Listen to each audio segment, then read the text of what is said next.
The following is a presentation of the Mat Talk Podcast Network. You are now logged into WarUp on the WPIAL, featuring your hosts, Greg Warnock and Jeff Upson. PAW Wrestling. Pennsylvania is wrestling.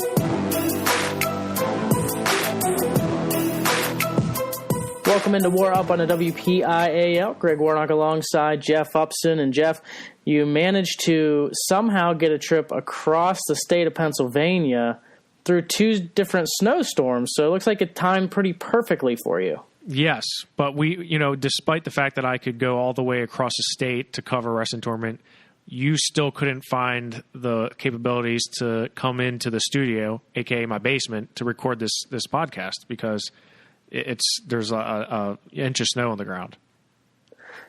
Okay. I can control my driving. I can't control what other people do. That's true. Well, this is, and we apologize in advance for this. Greg and I are not together for the first time recording here, and it feels a little bit lonely down here in my basement of my house recording this by myself, but we're still going to try to give you one of the best shows there is around, especially concerning the WPIAL. Absolutely we are. And you know what? Next week we'll make up for it. We'll make up for lost time. Okay. I appreciate that. And in addition, I thought you were just pretty upset about all the Pirates and Steelers news from this week. I thought I need to give you some space, for this week. I am depressed about all that. I mean, it's just like one after the other. It's just like nothing. There's no good news that comes out of Pittsburgh right now in sports. It's just very unfortunate. We could talk a whole hour about the Pirates and their lack of an owner with a spine, but let's just stick to wrestling. Well, thank God we have wrestling, and especially in the state of Pennsylvania, to turn to when you have a team that's led by Nutting and company. We at least have wrestling as a better topic, I guess, to discuss. I agree with you, Greg. Well, let's look at the scores from Week 4 and see where we're at as we head into the final week of subsection wrestling going on right now. In AAA, subsection 1A, Plum beat Woodland Hills 33-21, Armstrong over Gateway 52-22, and Kiski area over Penn Hill 78-6. Kiski area and Armstrong both at 4-0, Gateway 1-2, Plum 2-2, Penn Hills 0-3, Woodland Hills 0-4. Armstrong at Kiski for first this week. Plum is going to be at Gateway for third. The biggest news out of this subsection, though, Jeff, Isaac Reid will be back in the lineup. He'll actually be back tonight against Burrell. He had that blood clot. We talked about it earlier in the season, but he will be back in the lineup. What a huge pickup for Kiski area. Yeah, and it couldn't have come at a better time for Chris Heater and company at Kiski area. I mean, this is just a huge injection into the lineup to have a guy like Isaac Reid back in the lineup. I mean, that's a guy who's the top-ranked wrestler in the state at heavyweight. He's been in all the big matches. He's going to get you bonus points on top of bonus points and bonus points. So this is a huge boost to the Kiski area lineup, which we talked about, if he was going to come back. So this is really good news for them because there was a lot of question marks around Isaac's health and whether he'd be able to, actually compete this season, let alone in the team portion of it. So the fact that he's coming back, and oh, by the way, the night that they're wrestling Burrell's his debut, which is, I don't know if you've ever been to a Burrell Kiski match, but the roof comes off of that place. Wherever they are, it's nuts. And I kind of wish I was there right now, but we are going to be giving you the show instead. So it's a trade-off. And you know what? We talked about this whenever Reid went down with the blood clot. It's essentially a 9 to 12 point swing in those matches now because he's likely, especially in those big matches, Seneca Valley, Waynesburg, Cannon McMillan, he's going to pick up falls for you in all of those matches, where before you either might win a decision or lose a decision, and it's going to be tight, but you're probably going to lose, but you may not give up 6, and you may give up. So it's, like I said, a 9 to 12 point swing. It's huge for Kiski area.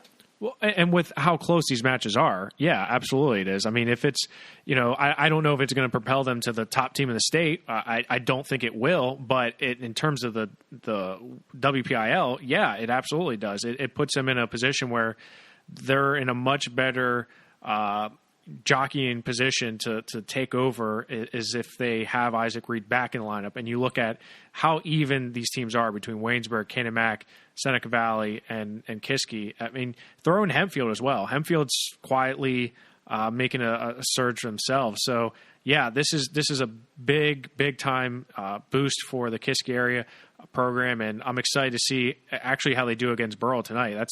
Those are the two top returning teams in the WPIAL, one in AAA, one in AA. This is a big time match. Slide down to subsection 1B. You mentioned Hempfield. They defeated Penn Trafford 71-3. Luke Kemmerer beats Job Chisco in a individual matchup 4-1 in that one. Greensburg-Salem over Norwin 51-17. Franklin Regional over Latrobe 38-31. And a part of that win, Zach McCann of Franklin Regional beats Gabe Willishell 6-4. I don't know if you watched that match because Westmoreland County Sports actually had that, which shout out to Westmoreland County Sports because they just do a phenomenal job of providing wrestling coverage. I tweeted out that we are spoiled out in this part of the state to have something like that because a lot of parts of the state don't. It's hard enough to listen to a match on the radio or online, let alone actually see it. So hats off to them. But, yeah, that match was wild. Gabe Willishell is this is the way he wrestles. He wrestles in a way that he sometimes gives up points. He's in a funky position, but Zach McCann wrestled him tough. And as you said, he was able to come out with a 6-4 decision, which, was a big win for him. Franklin Regional still likely wins that match if it goes the other way, but it is still a huge win for McCann. Hempfield at 4-0, Greensburg-Salem 3-1, Latrobe and Franklin Regional both at 2-2, Norwin 1-3, Penn Trafford 0-4. The match this week, Greensburg-Salem at Latrobe. Latrobe wins, we have a 3-way tie, but if Greensburg-Salem wins, they claim number 2. Franklin Regional claims number 3. Subsection 2A, Connellsville just squeaks by Thomas Jefferson 35-34. Bell Vernon over Albert Gallatin 52-18. West Mifflin over McKeesport 50-24. And a result that we missed earlier on in the season, Albert Gallatin over West Mifflin 40-39. It was actually a 39-39 tie. Bell Vernon and Connellsville both at 4-0. Thomas Jefferson 2-2. West Mifflin and Albert Gallatin 1-3. McKeesport 0-4. Connellsville at Bell Vernon for first. West Mifflin at Thomas Jefferson for a 3-way tie for third. Subsection 2B, Peters Township over Mount Lebanon 48-23. Luke Stout beats Brandon Matthews in that match 7-4. Upper St. Clair over Ringgold 54-9. Bethel Park over Baldwin 53-7. Peters Township 4-0. Upper St. Clair 3-1. Mount Lebanon and Bethel Park both at 2-2. Ringgold 1-3, Baldwin 0-4. Upper St. Clair at Baldwin for a possible 3-way tie for second place if Bethel Park can pull off the win. No real surprises in Section 2, Jeff. No, nothing that really is something that jumps off at you. It's pretty standard there. Subsection 3A, Pine Richland over Knock 39-30. Butler over Highlands 63-12. Seneca Valley over Mars 49-16. Seneca Valley 4-0. Mars and Butler 3-1. Pine Richland 2-2. Knock and Highlands 0-4. Butler at Seneca Valley for a 3-way tie. At the top, Mars at Pine Richland for a 3-way tie for third place. Second place, if they can pull off the win, and Butler loses to Seneca Valley. Subsection 3B, Indiana over North Hills 33-32. Hampton over Fox Chapel 52-12. Hampton at 4-0. Shaler and North Allegheny 2-1. Indiana 2-2. Fox Chapel 1-3. North Hills 0-4. Shaler at North Allegheny, that will be for second place. Subsection 4A, Cannon-McMillan over Central Catholic 62-12. Waynesburg over Montour 71-3. Trinity over Chartiers Valley 56-14. Cannon-Mac at 4-0. Waynesburg, Trinity both at 3-1. Char Valley 1-3. Montour 1-3. Central Catholic 0-4. Cannon-McMillan at Trinity. Trinity wins. They set up a 3-way tie for first place. Subsection 4B, West Allegheny 47, Newcastle 21. Moon over Blackhawk 54-24. Ambridge over Hopewell 42-30. West Allegheny and Moon both at 4-0. Blackhawk and Ambridge at 2-2. Hopewell and Newcastle both at 0-4. Moon at West Allegheny for first. Ambridge at Blackhawk for third. Not too many surprises in 3 or 4 either, to be honest with you. No. Slide down to AA now. Burgettstown over South Park 59-18. Burgettstown also over Avella 60-7. Chartiers Houston over Washington 50-18. Fort Cherry over South Park 52-12. Burgettstown 4-0. Char Houston 3-1. Fort Cherry 3-1. South Park and Avella 1-3. Washington 0-4. Chartiers Houston at Burgettstown. If Chartiers Houston wins, that sets up a three-way tie for first place. 1B, Elwood City over Southside 36-34. Freedom over Laurel 64-6. Beaver over Central Valley 69-6. Freedom at 4-0. Beaver 3-1. Southside 2-2. Laurel 1-2. Elwood City 2-3. Central Valley 0-4. Beaver at Laurel. Freedom at Southside. Southside did beat Laurel this year, so they're likely to third place finisher if Freedom and Beaver both prevail. Subsection 2A, Best Center over Bentworth 51-21. Jefferson Morgan over Mapletown 54-21. McGuffey over West Green 72-10. McGuffey and Best Center at 4-0. Jefferson Morgan 2-2. Bentworth and Mapletown 1-3. West Green 0-4. McGuffey at Best Center wrestling for first at Best Center. Jefferson Morgan has clinched third place. Subsection 2B, Mount Pleasant over Southmoreland 43-24. Yock over Fraser 36-21. Derry over Elizabeth Ford 51-19. Derry 4-0. Elizabeth Ford and Mount Pleasant both 3-1. Southmoreland and Yock 1-3. Fraser 0-4. Derry at Mount Pleasant wrestling for a three-way tie for first place if Mount Pleasant can pull off the upset. Subsection 3A, Avonworth over Carlington, 27-24. South Fayette over Keystone Oaks, 45-25. Quaker Valley over South Allegheny, 72-6.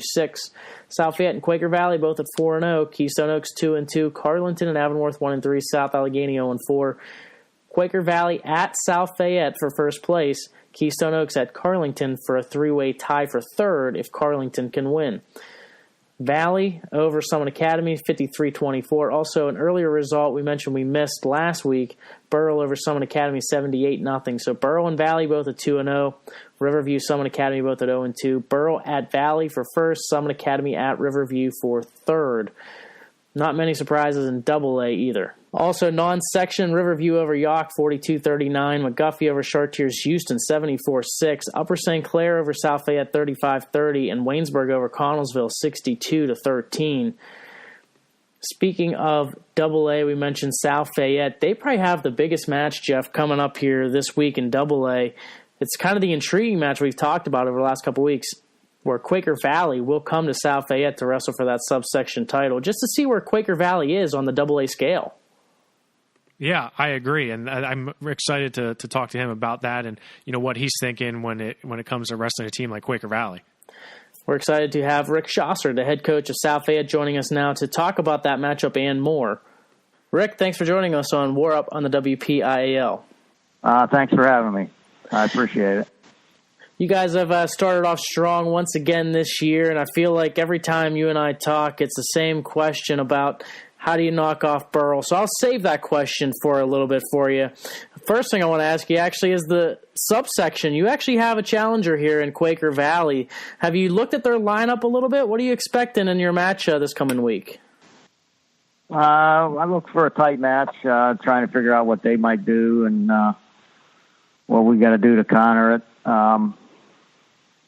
It's going to be close. I would assume it's going to be close based on what we've looked into already. Whenever the season started, did you expect Quaker Valley to be the force that they are at this point? Yeah, they had most of their team was coming back, and they have some quality wrestlers in the lineup, and they added a couple new ones that we had seen come through the junior high ranks. So we kind of figured that they were going to challenge. Yeah, it's one of those teams where they've done so well so far to this point, but they really haven't been challenged. So this is really a first test for them. For you guys, you've gotten a chance to wrestle some tougher teams. I know you had to duel with Upper St. Clair in a tight one. Do you think that's gotten you ready for this point? I hope so. Yeah, to be honest, we didn't wrestle very well that night. I don't know what the issue was. I don't know if it's because my former coaches were coaching the other side. Oh, absolutely. Josh Malika. Yeah, my two assistants that I had at Fort Cherry and Fayette for about 7 years were over there, and So it was kind of a friendly grudge match, but we knew that was going to be tough. We lost the toss, and that kind of hurt us, so we didn't get some of the matchups we wanted. You know, the all-important toss sometimes. Right. Pretty much changed things around, and we had to take some chances and gambles, and they didn't really work out. Well, I know that you're looking forward to this match. I'm sure it's what you're focusing on, but you know, we talk about it every year. You know, how do you knock off Burrell? And it seems like they just continue to reload. They got a couple of really great freshmen entering the fold this year. Have you looked at the team a little bit, and you know, how do you match up with them this year? Actually, I just was looking at them when you called. We're actually going to wrestle them this weekend at the Ultimate Duels. So we'll get a look at them there and then look more in depth after that. Is this your first year in the Ultimate Duels? Yes, and actually we weren't supposed to be in. We got canceled out of a tournament this past weekend because of the weather, and they called because they were looking for two teams, and we were scheduled to wrestle Freedom on Monday, so Freedom's going to fill so they have 6 teams. It sounds like it's always a great tournament. Has a lot of depth in AA, and really you get the feel for, you know, where you're at AA wise at that tournament. Oh, definitely. I think our kids, as I told them, I said they're in for an eye opener, I believe. And Coach, when you're looking at the team that you have right now, I'd say there's some seniors that are doing pretty well for you, but there's also some younger guys that are doing well. I look at a guy like Eli Brinsky, and I think, you know, he's had a stellar season thus far. What do you attribute that progression to? His work ethic in the room. He works really hard all the time. In the off season, he's put in some time in the weight room in the off season. Did some wrestling over the summer. Not as much as I would like because he plays football, but he's a pretty good football player too. So it's hard for me to tell him not to play, but he does an excellent job in his work ethic. And one senior that it seems like he's been around for forever. I feel like he's like a 6-year guy there, Michael Cusick. And talk a little bit about Michael. And you know, he's always been on the cusp. I always say that about him. And he's always been knocking on the door. What's it going to take for him this year as a senior to really knock that door down and make a statement? He somewhere along the line this year, I think he has to knock off a name, so to speak. He hasn't. That's one thing that he really hasn't done in his career, is to win a match that he's not supposed to. I know early in his career he was sucking a lot of weight because he couldn't make the lineup of where he probably should have been. But this year he hasn't had to worry about weight. He worked really hard in the off season. He started in April in the weight room and on the mat 2-3 days a week. I think what he just needs is he needs a confidence boosting win somewhere down the line here. And Rick, you mentioned obviously you guys are headed to the Brookville Ultimate Duels. Do you feel like that's going to be a good barometer for where the WPIAL is as a whole? Obviously with you, Burrell, Freedom, you know, the top teams we have to represent to see where we're at state-wise? Oh, most definitely. I mean, if you look at, the last rankings that I looked at, you got Chestnut Ridge was 2, I believe, and Brookville and Reynolds and of course Burrell. I mean, that's what probably 5 or 6 of the top teams in the state in one tournament. So it's definitely going to see where we are and where the WPIAL is as a whole, with Freedom in there too. Yeah, definitely. Hopefully, get a better outcome. Come postseason in the state level. But it's always going to be fun watching you guys. Wrestle, and the match against Quaker Valley should be a good one. But really, Section 3 has, between you, Quaker Valley, Burrell, and even Valley to an extent, Section 3 has been is pretty solid team wise here this year in AA. Yeah, we Keystone Oaks put a little scare into us. On Friday, I don't think the kids, they don't like to buy into what you tell them sometimes before a match. And they were ready for us, and they put a scare into them, I believe, early in the match. We kind of seized control towards the end of it, but it was nip and tuck, so to speak, till about 3/4 of the way through. So that kind of opened their eyes a little bit. Is that the wake-up call you needed, especially with Quaker Valley coming up around the corner? We'll find out tomorrow night, I guess. We've got a couple of days of practice. The weather kind of put us behind the 8 ball. We missed a couple of days, but they worked hard the last 2 days, and I guess only time will tell. Well, Rick, we appreciate you taking a few minutes out to join us on the show. And best of luck, not only this week, but as you head into the postseason. I appreciate it, and thanks for having me. Thanks again to Rick Chaussard of South Fayette for joining us on the show. And Jeff, he mentioned it briefly, and we'll talk about it a little bit later on, but the Brookville Ultimate Duels really should be a good test. We every year we talk about Borough being in them, but now South Fayette and Freedom being in them as well. It's going to be interesting to see how that tournament shakes out. Yeah, and that's always a precursor to what we're going to see a few weeks after this at Hershey when the team duels. It's actually pretty interesting to see the dynamics there because you have a lot of the top teams that are going to be eyeing a PIAA state championship going at it. So it's always a fun event.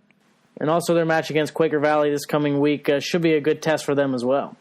Yeah, and as you said, Quaker Valley, I mean, they haven't really faced a really tough task yet like South Fayette, but, as Coach said, it's going to be sort of a chess match a little bit with their matchups because they have their hammers, as he said. There's some hammers there, and they're going to have to exploit some of their holes. So it's going to be a little bit of a chess match, and I'm excited to see who comes out on top. This past weekend, we made it mention to at the very beginning of the show, you traveled across the state to escape the rock. Number of WPIAL schools represented at that tournament. Did it live up to the billing? Oh, it always does. It always does. And that is despite not having North Allegheny there. They had to pull out late because of a skin issue, but they were unable to make the trip out. But we still had a ton of WPIAL schools there. We had Cannon Mac, Bell Vernon, a couple guys from outside of the big name schools. You had Fraser and Thane Lawrence and Ian Edenfield from Laurel Highlands. So overall, it was just a really good tournament through and through. Let's go ahead and break it down weight class by weight class. At 106 pounds, the WPIAL had one medalist. That was Jimmy Baxter of Cannon McMillan. He finished in 5th place. Yeah, and I needed to see a good tournament out of Jimmy Baxter, and he definitely produced that at the ETR. He was able to come out with a good win, actually 2 wins, over a ranked wrestler, Robert Lawler from Father Judge. He was able to defeat him in the early rounds. He actually pinned him. And both times he's wrestled him. He wrestled him in the 5th place bout and pinned him. He only lost to Nate Lackman 7-2. He was in that match. And he had a big win over a ranked wrestler from Council Rock North, Kyle Hauserman. So I was impressed with the way Jimmy wrestled. He seems to be into his own right now. And, it's a good time to start that with the team portion coming around the corner.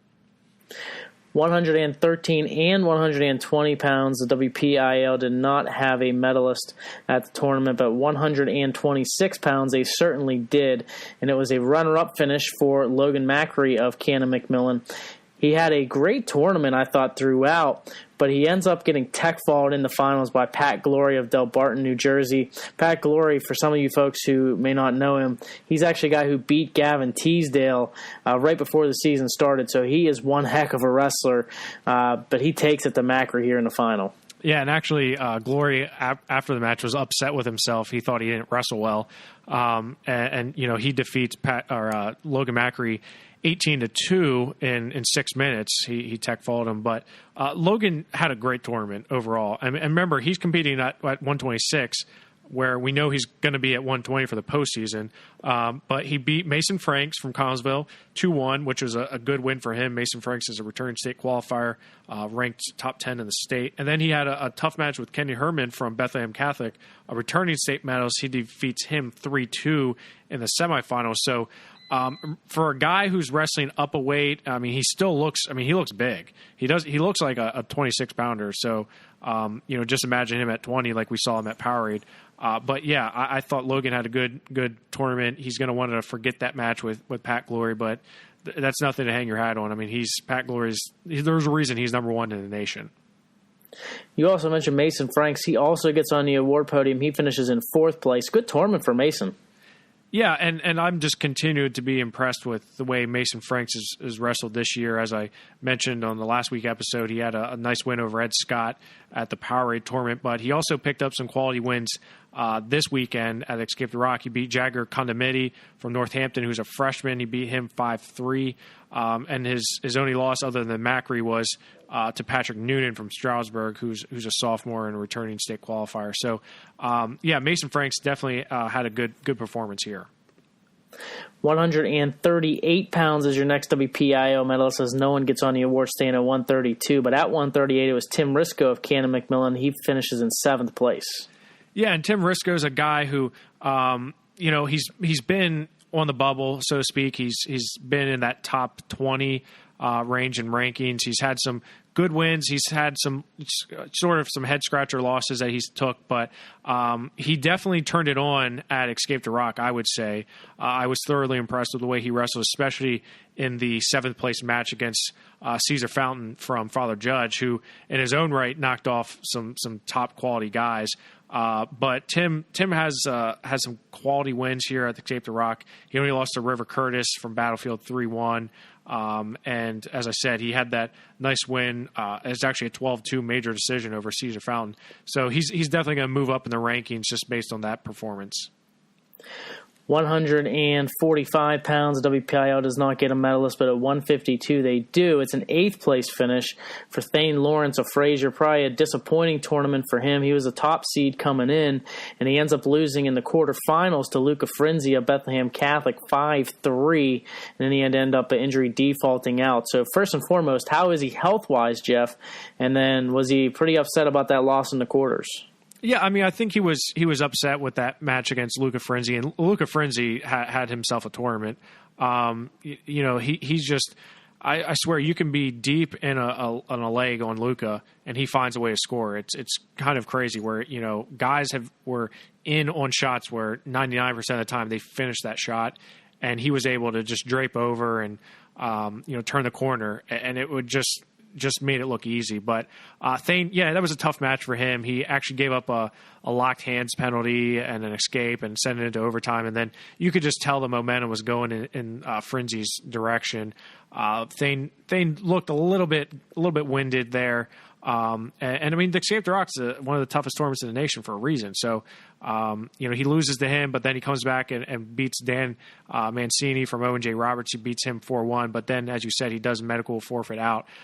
Precautionary. I don't think it's anything major. He was being evaluated by staff there, and I don't think it's anything too concerning. But I'm sure he's going to come back hungry to really solidify himself as one of the top wrestlers in the state.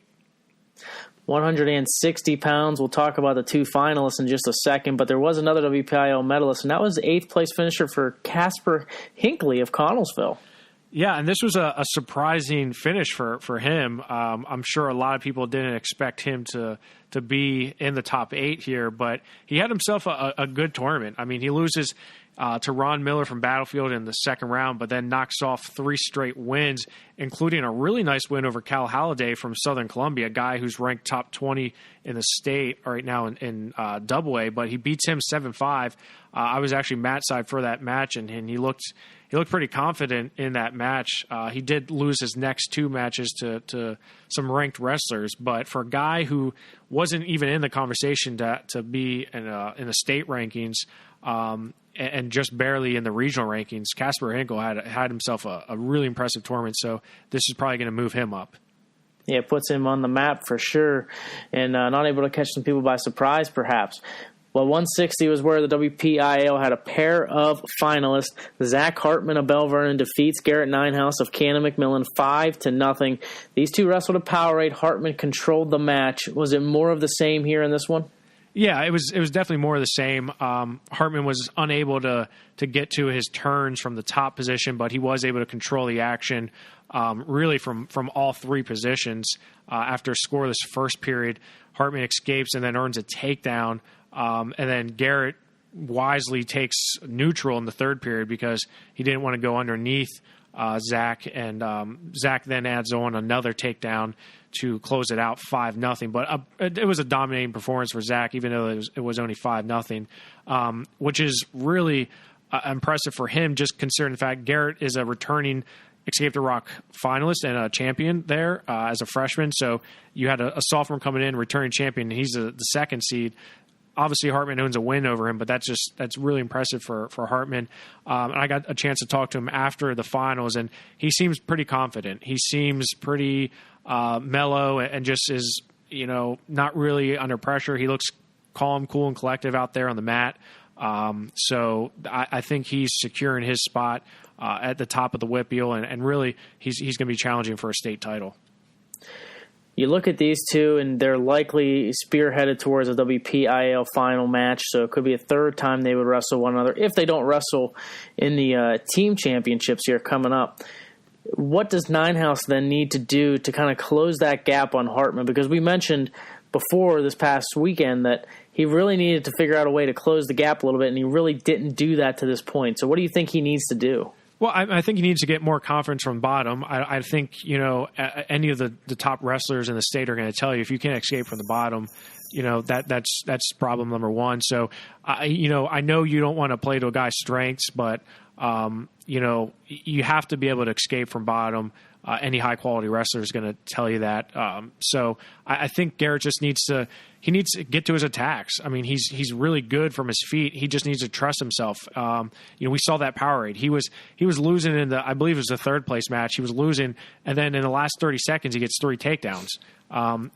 He's when he turns it on, he's on. He has to have that confidence to pull the trigger. So it's going to be really difficult for him to do that now that Hartman owns 2 wins over him. He's not going to be coming in with confidence because he lost to him twice before, but he's got to trust his offense because he has it. He just needs to let it fly, especially now that he's not really going to have anything to lose against Hartman. So if he's able to work something on bottom and earn that escape, that's going to frustrate. That's a win for him, and that's small battles and small victories along the way are what's really going to change the dynamic of the match. So if he can get an escape and get to his offense, it's a whole different match. 170-pound Scott Joel of Belle Vernon lives up to his seed. He finishes in third place. We were looking forward to his potential matchup with Gage Garcia, and they did have it, and Garcia ends up winning that match 7-3. Was it closer than the score indicates, or did Garcia control that match? It wasn't actually as close as the score would indicate. I mean, it was a 7-3 match, but Scott he had a great tournament, so we're going to get to that in a second. But this match in particular, he just didn't have the right game plan. And you could see Coach Doppelhauer in the corner saying, "Scott, I told you to set it up." He wasn't setting up his shots. He was rushing his shots a little bit, and he wasn't getting to his fakes or his setups. And Gage Garcia just capitalized on that. He was scoring off of, Scott's shots. He was reshotting, and he was counting. His counter offense was really on point. So he gets a takedown early. Then Scott Joel escapes. He escapes again in the second, but then Gage Garcia is in on another takedown. And then the third period, there was a lot of blood time. I think Gage had, I forget what it was. He had bloody something, but he adds on another takedown at the end. So, Scott was small adjustments. If he could make small adjustments in that match, it's going to be a lot closer. But in getting to his performance, I mean, I don't want to downplay the way he wrestled because he wrestled really, really good the entire weekend. In fact, he beat Luke Nichter from Chambersburg, who I had ranked top 5 in the state coming into this tournament, ahead of Scott Joel. He's a returning state medalist. He's a sophomore from Chambersburg. But Scott Joel was able to defeat him in a third place bout 5-1 in pretty convincing fashion. He looked really good out there. So, he's on another level as he has been in years past. I mean, he's never made it to a state tournament, and he finds himself, he's going to be ranked number 2 in the state most likely after this week. So definitely a good performance for him despite that loss to Gage Garcia. 182 pounds, Tim Wallace of Albert Gallatin finishes in third.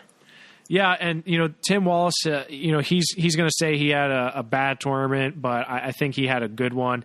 He lost to Ryan Carley from Malvern Prep and Caroli. And, that was a match he's going to want back big time because if you watch that on film, he was the better wrestler, I would say, just in my unbiased opinion watching that match. He was the aggressor, and Carolee was able to score a 5-point throw. He got a takedown and turned him to his back and nearly pinned. I thought for sure Tim was pinned. I'm not sure how the ref didn't call the fall, but then Tim was able to earn it a reversal and then just push the pace and the action for the entire third period. Unfortunately, he was not able to get, make any headway with that. So definitely a disappointing match for him. I know he wanted to really cement himself and get to the finals, but he does, as you say, bounce back and take third in a tough weight class. 195 pounds, the WPIAL does not have a medalist. 220 pounds, they had a champion. Ian Edenfield of Laurel Highlands ends up winning the title in a solid tournament throughout for Ian. Yeah, and we're going to get a chance to talk to Ian a little bit, and I was able to talk to him after his victory on Sunday, and he's poised, man. He's very calm, cool, and collective in terms of he's like Zach Hartman in that sense. He knows what he's there to do. He was third at that tournament last year. He's a state runner-up. He's been to these big tournaments. He's been all around the country competing. So Ian's ready, and it certainly showed defeating a tough Trent Ragland in the finals. And that was a match that he was in on about 10 shots before he converted on a takedown. So he was in that match. He seems like all his matches come pretty close, but he's pretty confident wrestling in overtime and tiebreakers. So, I'm excited to talk to Ian. Yeah, he is on the line. We'll be talking to him in just a moment. But 285 pounds, WPIAL with a fifth-place medalist, and that was Corey Dodson of Albert Gallatin. Yeah, and Corey Dodson, again, had a good tournament. He had a good Powerade tournament before, and now he had a good Escape to Rock tournament. And, he had some good wins, but he had some losses he probably like to forget. He lost to Connor Fulmer from Southern Columbia. I believe that was in tiebreaker, and that was a tough 2-1 decision. So, heavyweight, those are normal occurrences. So he's gonna have to get used to wrestling in those kind of matches. And, he's the reason why he's top 10 in the state, and that's because, he's able to grind out wins. We mentioned, we teased to it just a moment ago, Ian Edenfield of Laurel Highlands. He is kind enough to join us here on WarUp on the WPIAL. Ian, thanks for joining us on the show. Thanks for having me. Well, Ian, you were able to get a big win over the past weekend and Escape the Rock. How did it feel to finally get on the top of the podium and get that championship? It felt great. It was what I wanted. I told my dad at the beginning of the week we're going up there and I'm going to get that belt. It didn't matter how I wrestled. I mean, I'm going to work as hard as I can and I'm going to win that belt. Going in as the top seed, did you feel any pressure at all at the tournament? A little bit. I knew some of the kids just from previous tournaments, Ironman and Beast. Like the Ragland kid who I wrestled in the finals, he was in my bracket at Beast. He placed ahead of me, and I've seen the new guy kid from Virginia. So, I mean, I knew they were tough, and I'd have some tough matches, and I felt a little nervous, but I felt like I got the job done. And Ian, I've been fortunate enough to see you on multiple occasions this year, and you seem to be getting better with every tournament. Do you feel like is that a confidence thing or is that a conditioning thing? You just feel, it seems like to me that you're gaining more confidence, you're looking more comfortable out there each and every week. Is that something that you're contributing that to confidence? Yeah, I'm getting more confident in my shots. More comfortable on top, and it's also more of a conditioning thing too. I've been getting in a lot more shape, been able to wrestle all 3 periods and even the overtime matches, being able to wrestle in overtime and not feel gassed out. And Ian, I've had a lot of people talk to me about your special case in the sense that, you're on your own basically. And, your dad and I have had a lot of conversations about this, but can you give us some insight to what it's really like to be sort of like, you're basically like an unattached wrestler, just going to open tournaments almost. Is it weird not having a team and competing in duels? Is that something you're used to by now? Yeah, I've never really had a team. Even in junior high, I went to a school down the street that doesn't have a high school program, anymore, and they didn't have a junior high team then. So in elementary, there was no really like dual teams. So unless you were on like the Team Pennsylvania's or the Virginia Beach teams, but so I mean, I'm kind of used to it. It's kind of just like used to like kind of youth and junior high wrestling where I'm just traveling with my dad every weekend and going to wrestle. Do you feel like maybe there's, a little bit less pressure? Because I know like other teams are talking with, their big name schools that they're trying to win team tournaments. They're doing all that. And it seems, obviously you're just focused on you right now. Does that alleviate some pressure from you? And you just feel like, you can focus on Ian and what's best for you? Yeah.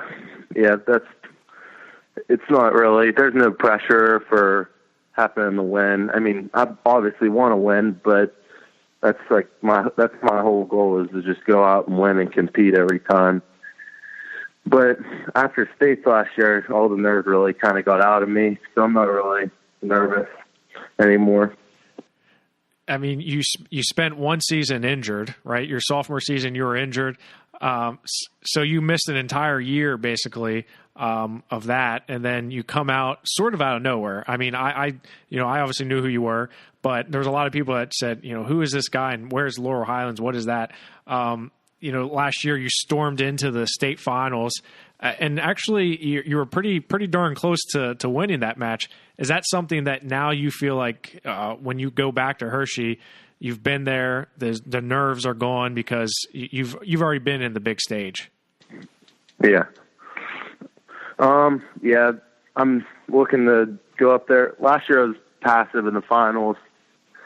Didn't take as many shots as I wanted to. Didn't get in my shots as I wanted to. But this year, I mean, the whole goal is just going to these big tournaments, is preparing me for a state tournament. I mean, these big, nothing against my bracket, but these big tournaments are maybe tougher than my state bracket. So that's why I get this competition to get ready for the state tournament at the end of the year. I'm glad you brought that up, Ian, because we've talked to other wrestlers like Gavin Teasdale, and he's mentioned that tournaments like the Power08, as an example, are tougher than tougher competition-wise than what you see at the state tournament. Would you agree with his sentiment as far as some of these top-tier tournaments? Yeah, that's mainly why we do that, is just to get me prepared for that postseason run, making a state title run. Yeah, you mentioned your state run last year. Do you feel like you caught some people by surprise and now you're not going to be able to do that here this year? Yeah, I mean, I think I did that first match when I wrestled a kid who had one loss all year, and it was the regional finals, where he was kind of caught off guard, and I beat him, and everyone's kind of like, oh, better watch out. And I mean, I've wrestled Doyle. I did not wrestle Doyle, actually. I was in the Escape the Rock bracket with him last year, so he kind of knew who I was, and I've wrestled Dugan before, and when I was little and younger, so. One guy I'm sure you're glad is not in your bracket any longer is going to be Ben Golden. You guys have sparred a lot here this season. Yeah, 3 times.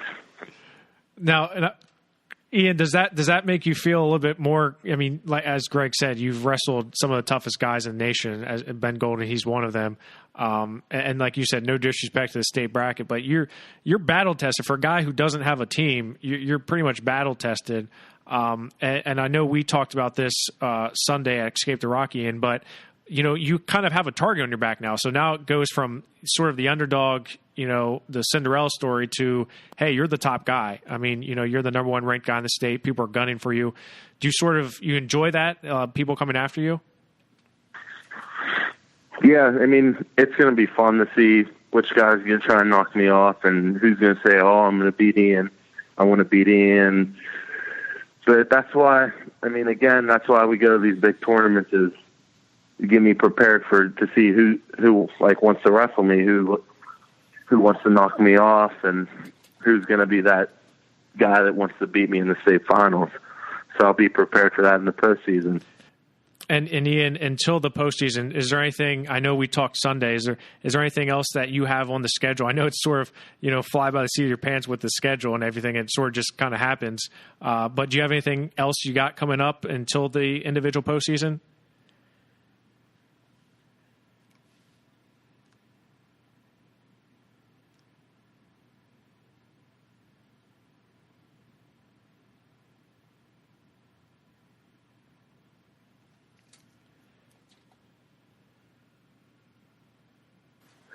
So then, outside of that tournament, Ian, where do you usually go to practice? What can you do to kind of make sure you're staying in shape and ready for the postseason? Lifting. I'm going to definitely be lifting a lot until the towards the as it gets closer to the postseason. But definitely running hills. A lot of hills and treadmill, a lot of treadmill work and a lot of heart rate spike sprints, and just wrestling with my cousin Drew, my dad, and trying to get in other rooms towards the end of the year after the dual meet season's over, and trying to wrestle with some of these other guys. Well, we appreciate you joining us here today, Ian, and best of luck as you get ready for the postseason. We look forward to seeing how it all turns out for you. Thank you. Thanks for having me. Thanks, Ian. Appreciate it. Thanks, Jeff. Thanks to Ian Edenfield for joining us on the show. And it's, Jeff, it's kind of interesting how he talks about his training schedule and, what he has to do. And, being a one-man team, he somehow, some way finds a way to get into shape and be ready for the postseason. It's remarkable. I give him a lot of credit. He and his dad, Chris Edenfield, they've spent a lot of time in the car, traveling all across the nation to get the best competition, paying a lot of money out of their own pockets to get Ian where he needs to be. So it's pretty incredible what he's been able to accomplish just, to this point. I know he wants to accomplish a lot more, but it's pretty incredible, his story. And I love the way he wrestles. He's never going to take a break. He's never, he's never out of a match. He's always just go, go, go. And he's tired, but he's still pushing himself beyond his limits, and love the way he wrestles. So definitely looking forward to seeing what he can do again in the postseason. The Burgettstown tournament was also this past weekend, featuring a lot of WPIAL schools. Just some news and notes from around the tournament. 113 pounds. I think one result that kind of stuck out to me was Shane Kemper of Burgettstown, the freshman, pinning Freddie Howard of Elizabeth Forward, the senior. Yeah, and obviously you don't see that very often, but at 113, it's a little bit of a younger normally weight class, but that was definitely a good win for the freshman going against the senior. And then he had a good match with Nick Onia from Pottsville, returning state qualifier. He loses to him 5-2, but not a bad performance for Shane. 132 pounds. We talked about Nick Candelore and his injury. He is back in action, and he ends up picking up a tight win over Ben Yantek of Bethel Park in the quarters, but then a tech fall and a fall to win it all. Yeah, and like I said, that early match was his toughest match against Ben Yantek from Bethel, and he pretty much just turned it on and destroyed Ryan Dawson 16-0, and had a nice fall over PJ Smith from Burgettstown in the final. So he seems to be back and healthy. Cardinal Royal North Catholic, we mentioned not doing much on the team side of things, but they do have some individuals. Matt Ferraro had a good tournament for North Catholic at 138. He had a fall, a decision, and then a fall to get to the finals before losing 3-0 to Tommy Kyle of Upper St. Clair. 145 pounds, Grant Walnoa also had a solid tournament, 3 falls to win the title there. Meanwhile, at 170 pounds, Jason Montgomery of Bethel Park, Cole Painter of Pottsville, they wrestled one another, and Montgomery comes out on top in the final 4-3. Yeah, I was curious to know why Jason Montgomery was not the top seed here, considering he is a returning state medalist. From Bethel Park, Cole Painter was a regional placer. He did not make it to the state tournament last year, but Painter's down to 170. I think this was the first time he was down there. He's been at 182 most of the season. So, and Montgomery struggled. We saw him in the Powerade just give it was a bad loss to Scott Joel in that third place bout. He he gave up a major decision. But Jason does come out on top here, 4-3 over Cole Painter. So that sets him up nicely going into the postseason. 220 pounds, Jake Slinger of Upper St. Clair. Solid tournament, really good primer for him for the Alleghenies coming up this weekend. 3 falls to win the title at 220. Yeah, and Jake's a guy who was ranked as high as number 2 in the state. He's had some losses along the way, but he clearly is, doing something right. He gets 2 first-period falls and then a fall in the finals over Riley Kemper from Burgettstown, another young wrestler from Burgettstown. He's only a sophomore. The Slinger himself is an underclassman as a junior, but good showing for Jake. The upcoming wrestling action this weekend, the Allegheny County Tournament is the big one, featuring a lot of WPIAL schools and some City League schools as well. We mentioned Slinger for Upper St. Clair. He will be in action for that tournament. Really, the last tournament, I think, before you start to look at more of the team stuff and the individual tournaments like this kind of start to scale off over the next couple of weeks. Yeah, and that's sort of how it always happens. And, we do have some other tournaments coming up in the future. I know the Thomas tournament is always a good tournament that a lot of tough wrestlers that are going to go to in a few weeks. But, yeah, overall, it's winding down, so to speak, and we're starting to see teams jockeying for top positions going into the team portion of the postseason. So, I'm looking forward to seeing how things shake out, because right now there's a lot of unknowns, especially in the WPIAL. You look at AA, you have Burrell and Derry. Those two seem to be on a collision course, but some other teams, can they really fight and make a case that they belong? And then in AAA, as we said, Isaac Reid coming back for Kiski. That's huge. That's going to pay dividends down the road. But it's really a kind of a four-horse race, if you will, for the AAA portion of that, with Waynesburg, Cannon Mac, Kiski, Seneca Valley, and Kiski there. So I think we're going to start seeing the chips fall into place here. And Isaac Reid coming back for Kiski is definitely a big play in their favor. So I mentioned the Allegheny County Tournament. Wrestling action will begin on Friday, and that will begin at noon on Friday. Wrestling ends right around 6 p.m. Is what they're looking at, and then wrestling gets back underway on Saturday at 10 a.m. Semifinals are set for 11 a.m. The consolation finals are scheduled for 4 o'clock, with the Parade of Champions at 5:45 and the finals at 6 o'clock. That's all at Fox Chapel High School. Also, another big tournament going on this weekend. We've already talked about it a couple of different times, the Brookville Ultimate Duels. And that should be a lot of fun. You just mentioned with the AA schools. Does South Fayette, does Freedom climb into the mix? We talked about Burr. We talked about Derry. Wonder how Quaker Valley does against South Fayette here this coming week. So you talk a lot about Burrow and them being the number 1 team. Can they separate themselves? And for Burrow, they want to see where they're at on the team side for the state championships. Obviously, they want to win another WPIAL title, but they want to see where they're at on the state side of things. So Brookville Ultimate Duels is the test of all tests to see where they're at. Yeah, and I love the Brookville Ultimate Duels. A lot of highlight matches that you see. You got Brookville, Reynolds, as you said, Burrell, but Chestnut Ridge is there as well. It's definitely a fun tournament to see, and as we mentioned, it's a prelude to really the what's to come next, because we're going to see a lot of these teams competing for individual team titles at their respective districts, but also, a PIAA title potentially, especially Reynolds. Reynolds is the top-ranked team in the state right now in AA, but Chestnut Ridge is not far behind. And Burrell, as you said, this is going to be a really tough task for them in terms of where they are in the state. And I know Coach Shields last year, he had a lot of guys injured, but this year, if they can stay healthy, they're going to compete with some of these better named schools like Reynolds and Brookville. These are going to be some fun matches. Yeah, Corey Christie gets his first appearance at the Brookville Ultimate Duels this coming weekend.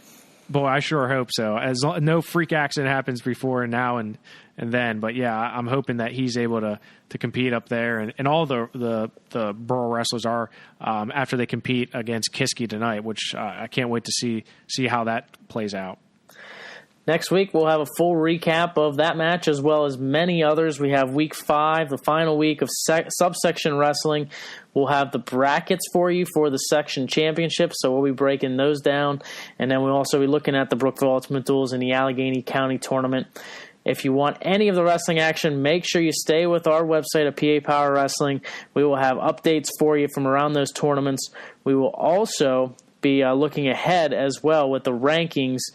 Now is the time to look at those rankings. Team, especially in AA, we're going to get a pretty clear picture for AA rankings, but team and individuals, we'll be updating them as we always do every week.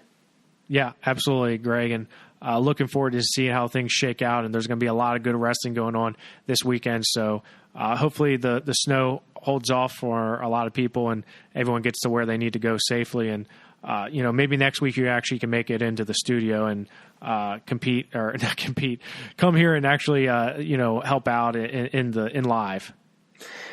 I think you missed me. I think that's why you're so bitter. Yeah, I mean, that's definitely part of it. I mean, there's no question I missed you a little bit, but, I did just turn 30, so, I mean, maybe I'm having my midlife crisis. Is it too early to have a midlife crisis? Just a little bit, I think. Okay. All right. Well, it is what it is. You just turned 30. Welcome to the club. Yeah, well, I'm not happy to be here, but I'm here nonetheless, so it is what it is. But, it's going to be fun this upcoming weekend, and next week I'm hoping I even shoveled out my driveway for you, expecting you to be here. But actually, by the time I shoveled it to now, I think there's probably 2 inches of snow, so it was kind of pointless. But at least I tried. Well, first of all, I never park in your driveway. Second of all, if there's 2 inches of snow, that tells you right there that it was probably a smart decision for me not to come today. You're right. Safety comes first. You're right. That's right. Some poor police officer is going to have to take a report for you in the cold, and I've been there before. It's not fun, so it's better that you stay at home. So see, I could have came, and then from there you could have been the police officer who had to give the report. Yeah, and then you really would have made me mad. So not only would I have had to do a podcast with you, I'd have to do a report for you. But regardless, next week we're looking forward to recapping everything that happens this weekend. And as Greg said, checking out the rankings, the team rankings are shaking up, and individual rankings are as well, as guys are coming down to their postseason weights. So it's a fun time here at this part of the season. That mid to end of January where things really start to heat up. I want to thank our guest, Rick Chaussard from South Fayette, the head coach there, as well as Ian Edenfield of Laurel Highlands for joining us on the show. And again, make sure you join us next week on WarUp on the WPIAL, as we'll have a full recap for you, and we'll look ahead to the next week. For my broadcast partner, Jeff Upson, I'm Greg Warnock. Thanks for listening in to WarUp on the WPIAL.